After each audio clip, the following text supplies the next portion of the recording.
और अब हम भारत की राजनीति के उस काले अध्याय का विश्लेषण करेंगे जिसे आपातकाल कहा जाता है। और आज की जो पीढ़ी है वो शायद इसके बारे में ना जानती हो, लेकिन उसे जानना चाहिए। और खास तौर पर वो लोग जो ये नारा लगाते हैं कि वो छीन कर आजादी ले लेंगे, उन्हें तो ये विश्लेषण जरूर देखना चाहिए। ये वो दौर नहीं था जब लोग नारे लगाकर आजादी मांगते थे, बल्कि ये वो दौर था जब लोगों ने सचमुच अपनी आजादी खो दी थी। वर्ष 1971 के आम चुनावों में गरीबी हटाओ के नारे के साथ इंदिरा गांधी का प्रचंड बहुमत के साथ सत्ता में दोबारा आगमन हुआ था, वापसी हुई थी। कांग्रेस ने इस चुनाव में 518 में से 352 लोकसभा सीटों पर जीत हासिल की थी। 1971 वो साल था जब दुनिया के नक्शे पर बांग्लादेश का उदय हुआ था और किसी दौर में गूंगी गुड़िया कही जाने वाली इंदिरा गांधी को मां दुर्गा और आयरन लेडी जैसे नामों से पुकारा जाने लगा था। यानी ये इंदिरा गांधी का समय था।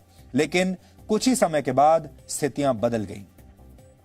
25 और 26 जून के बीच की रात इंदिरा गांधी ने देश के इतिहास में आपातकाल यानी इमरजेंसी का काला अध्याय लिख दिया। कहा जाता है कि आपातकाल की नींव 12 जून 1975 को ही रख दी गई थी। वर्ष 1971 में इंदिरा गांधी रायबरेली से सांसद चुनी गई थी। उन्होंने लोकसभा का चुनाव वहां से जीता।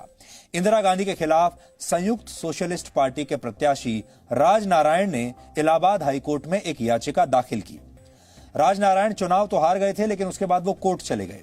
राजनारायण ने अपनी इस याचिका में इंदिरा गांधी पर 6 आरोप लगाए और 6 बहुत संगीन आरोप थे। उनके मुताबिक पहला आरोप था, इंदिरा गांधी ने चुनाव में भारत सरकार के एक अधिकारी और अपने निजी सचिव यशपाल कपूर को अपना इलेक्शन एजेंट बनाया और यशपाल कपूर का इस्तीफा राष्ट्रपति ने मंजूर नहीं किया था।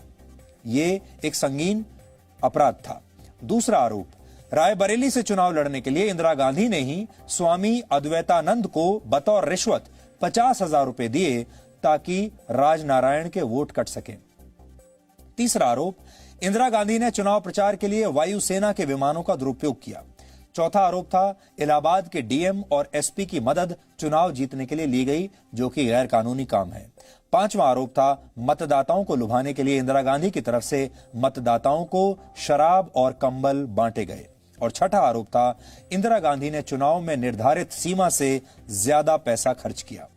12 जून 1975 को राजनारायण की इस याचिका पर इलाहाबाद हाईकोर्ट के जस्टिस जगमोहन लाल सिन्हा ने अपना फैसला सुनाया। इंदिरा गांधी को चुनाव में सरकारी मशीनरी के दुरुपयोग का दोषी पाया गया और उन पर अन्य आरोप खारिज कर दिए गए। जस्टिस सिन्हा ने इंदिरा गांधी के निर्वाचन को खारिज कर दिया और 6 साल तक उनके चुनाव लड़ने पर रोक लगा दी। इस मामले में राजनारायण के वकील थे शांति भूषण। शांति भूषण बाद में देश के कानून मंत्री भी बने, हो सकता है इसका इनाम दिया गया हो। हाईकोर्ट के फैसले के बाद अब इंदिरा गांधी को प्रधानमंत्री पद छोड़ना पड़ता। हाईकोर्ट के फैसले के बाद प्रधानमंत्री के आधिकारिक आवास यानी 1 सफदरजंग रोड पर एक आपात बैठक बुलाई गई, इमरजेंसी मीटिंग। इंदिरा गांधी ने सभी नेताओं से सलाह मांगी कि अब क्या करना चाहिए। India is Indira, Indira is India का नारा देने वाले कांग्रेस के तत्कालीन अध्यक्ष डी.के. बरुआ ने इंदिरा गांधी को सुझाव दिया कि अंतिम फैसला आने तक वो कांग्रेस अध्यक्ष बन जाएं। बरुआ का कहना था कि प्रधानमंत्री वो बन जाएंगे और इंदिरा गांधी कांग्रेस अध्यक्ष बन जाएं। लेकिन तभी अचानक बैठक के बीच में ही संजय गांधी की एंट्री हुई। संजय गांधी अपनी मां को एक कोने में अलग लेकर गए और उन्होंने कहा, इतने सालों की मेहनत के बाद किसी और पर भरोसा नहीं किया जा सकता। संजय गांधी की सलाह के बाद ही इंदिरा गांधी ने हाईकोर्ट के फैसले के खिलाफ 23 जून को सुप्रीम कोर्ट में अपील की। सुप्रीम कोर्ट के अवकाश पीठ के जज जस्टिस वी.आर. कृष्ण अय्यर ने अगले दिन यानी 24 जून 1975 को इस याचिका पर सुनवाई करते हुए कहा कि वो इस फैसले पर पूरी तरह से रोक नहीं लगाएंगे। सुप्रीम कोर्ट ने उन्हें प्रधानमंत्री बने रहने की अनुमति दे दी, लेकिन यह कहा कि वो अंतिम फैसला आने तक सांसद के रूप में मतदान नहीं कर सकती। विपक्ष के नेता सुप्रीम कोर्ट का पूरा फैसला आने तक नैतिक तौर पर इंदिरा गांधी के इस्तीफे पर अड़ गए। बहुत दबाव इंदिरा गांधी पर पड़ने लगा इस्तीफे के लिए। एक तरफ इंदिरा गांधी कोर्ट में कानूनी लड़ाई लड़ रही थी, दूसरी तरफ विपक्ष उन्हें घेरने में जुटा हुआ था। गुजरात और बिहार में छात्रों के आंदोलन के बाद देश का विपक्ष कांग्रेस के खिलाफ एकजुट हो चुका था। लोकनायक कहे जाने वाले जयप्रकाश नारायण यानी जेपी विपक्ष की अगुवाई कर रहे थे। वो लगातार कांग्रेस पर हमला कर रहे थे, सरकार पर हमला कर रहे थे। सुप्रीम कोर्ट के फैसले के अगले दिन 25 जून 1975 को दिल्ली के रामलीला मैदान में जेपी ने एक रैली का आयोजन किया। अटल बिहारी वाजपेयी, लाल कृष्ण आडवाणी, आचार्य जेबी कृपलानी, मोरारजी देसाई और चंद्रशेखर जैसे तमाम दिग्गज नेता एक साथ एक मंच पर मौजूद थे और ये सब इंदिरा गांधी के खिलाफ एक संयुक्त मोर्चा खोलकर खड़े हो गए। जयप्रकाश नारायण ने अपने भाषण की शुरुआत रामधारी सिंह दिनकर की मशहूर कविता की एक पंक्ति से की और वो थी, सिंहासन खाली करो कि जनता आती है। जेपी ने रैली को संबोधित करते हुए लोगों से इंदिरा गांधी सरकार को उखाड़ फेंकने की अपील की। सुप्रीम कोर्ट के फैसले के बाद पहले से ही नाजुक स्थिति में आ चुकी इंदिरा गांधी की हालत विपक्ष के तेवर को देखकर और खराब हो गई। यानी इंदिरा गांधी विपक्ष की रैली में इस जबरदस्त भीड़ को देखकर घबरा गई। विपक्ष के साथ अब लोग भी सड़कों पर उतरने लगे और वो भी बड़ी संख्या में। जेपी की इस रैली में केसी त्यागी भी लोकदल के सदस्य के रूप में मंच पर मौजूद थे और जी न्यूज ने आज उनसे बात की। उन्होंने इसे जनता के साथ इंदिरा गांधी का विश्वासघात बताया। तो केसी त्यागी ने आज क्या कहा, आपको पहले यह सुनना चाहिए। वो महंगाई और भ्रष्टाचार समाप्त करने में नाकामयाबी रही और अपने वंश का शासन चलाना चाहती थी, इसलिए उन्होंने इस्तीफा न देने का फैसला किया। लगभग 2 लाख लोगों को जेल में भेज दिया गया, जिसमें मोरारजी भाई, जेपी, चौधरी चरण सिंह, अटल बिहारी वाजपेयी, लाल कृष्ण आडवाणी, बीजू पटनायक, पीलू मोदी आदि आदि कार्यकर्ता और नेता थे। जो नेता फरार थे उनके घरों पे छापे मारे गए, उनके परिवार के लोगों के साथ जुल्म जातियां की। तमाम देश के समाचार पत्रों पर सेंसरशिप लगा दी गई। कोई भी अखबार की एक लाइन भी नहीं छपेगी जो पीआईबी को बगैर दिखाए, बगैर सेंसरशिप के छपे। सारे देश की पॉलिटिकल पार्टी की एक्टिविटीज प्रतिबंध लगा दी गई।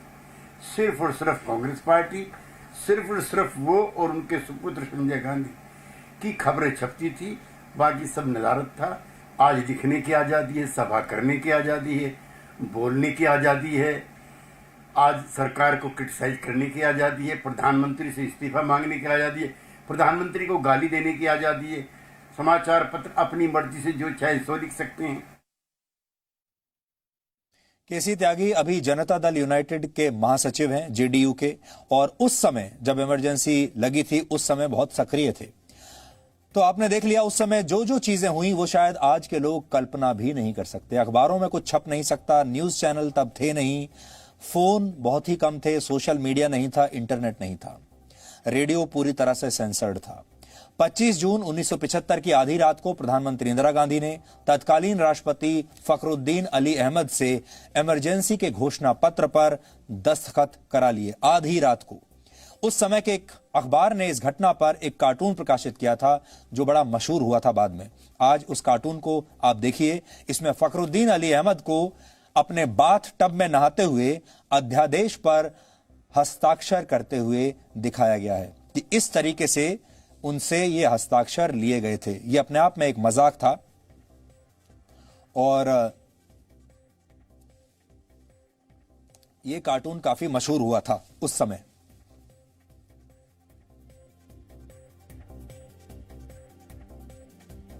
आपातकाल के पीछे आंतरिक अशांति को सबसे बड़ी वजह बताया गया। कहा गया कि आंतरिक अशांति इस देश में हो गई है। इसके तुरंत बाद जयप्रकाश नारायण, अटल बिहारी वाजपेयी, लाल कृष्ण आडवाणी और मोरारजी देसाई समेत सभी विपक्षी नेताओं को गिरफ्तार कर लिया गया। 26 जून 1975 को सुबह 6 बजे कैबिनेट की एक बैठक बुलाई गई। यह बैठक किसी विचार विमर्श के लिए नहीं बल्कि मंत्रियों को यह सूचना देने के लिए बुलाई गई थी कि आपातकाल लगा दिया गया है। यानी किसी भी मंत्री से किसी भी तरह का कोई डिस्कशन नहीं हुआ, कोई बातचीत नहीं हुई, उनकी राय भी नहीं जानी गई। इस बैठक के तुरंत बाद Indira Gandhi all India radio के ऑफिस रवाना हो गईं, जहां उन्होंने रेडियो पर देश को संबोधित किया। इंदिरा गांधी ने अपने इस रेडियो पर दिए भाषण में देश की जनता को बताया कि सरकार ने जनता के हित में कुछ प्रगतिशील योजनाओं की शुरुआत की थी, लेकिन इसके खिलाफ गहरी साजिश रची गई, इसलिए उन्हें आपातकाल जैसा कठोर कदम उठाना पड़ा। इसके बाद प्रेस की आजादी पूरी तरह से छीन ली गई। कई वरिष्ठ पत्रकारों को जेल भेज दिया गया। अखबार तो बाद में फिर छपने भी लगे, लेकिन उनमें भी क्या छापा जा रहा था यह पहले सरकार को बताना पड़ता था। प्रेस इंफॉर्मेशन ब्यूरो से पहले वो पूरी खबर चेक करानी पड़ती थी और तब जाकर वो अखबार में छपती थी।